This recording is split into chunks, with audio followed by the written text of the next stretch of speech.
Did you know that harpies weren't just random monsters, but Zeus's personal hit squad? I'm Henry, and today I'm becoming one of these winged nightmares to show you the truth. Meet King Phineus. He had the gift of seeing the future, but he made one huge mistake. He told people too many secrets about the gods.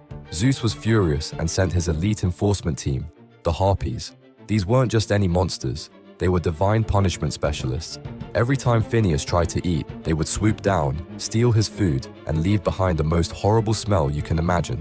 Day after day, they slowly starved him while keeping him barely alive. When the Argonauts finally drove them away, something amazing happened.